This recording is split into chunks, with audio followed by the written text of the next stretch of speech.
Di Nabi, hai aki sang bungong kembang, ban bungong laye hana sothe kang malang. Ban Nabi nekun di ulun nyokun wafat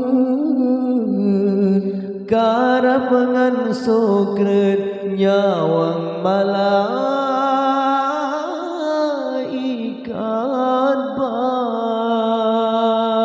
ban bandung sahabat dum kata sarin ro'ya mata langit ngan bumi rasa hancur duruh dum asa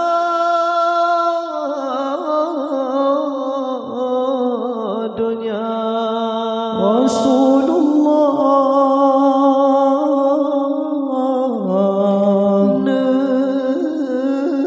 netinggai dunia damang Fatimah Rasul jumni ba'dada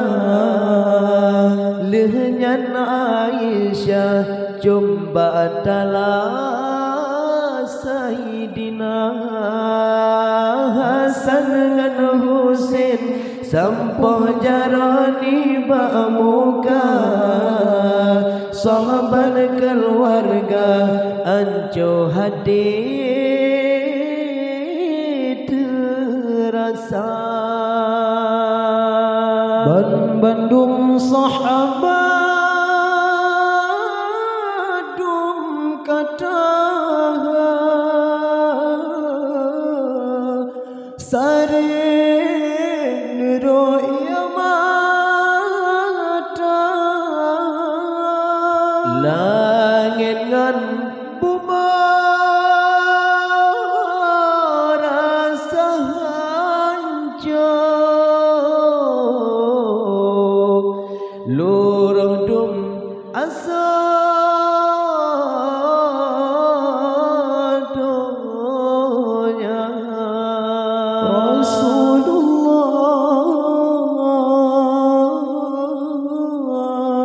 Rasulullah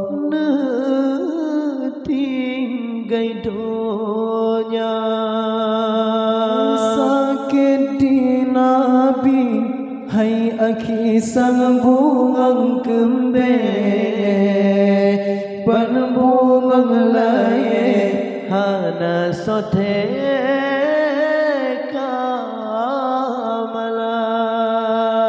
ban Nabi nekun di ulun nyokun wafat karangan sukre nyawang malaikat ban bandung sahabat dum kata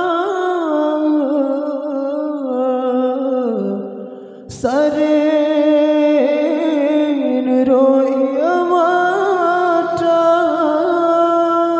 langit ngan bumi rasa hancur duruh dum asa dunia Rasulullah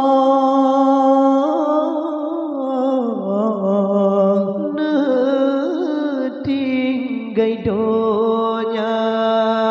damang Fatimah Rasul jumni ba'dada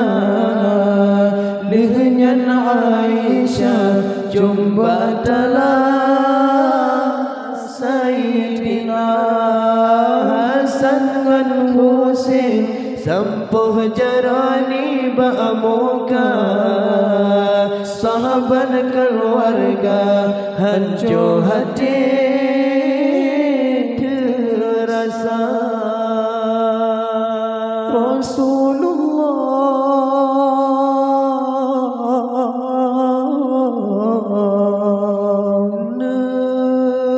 tinggai donya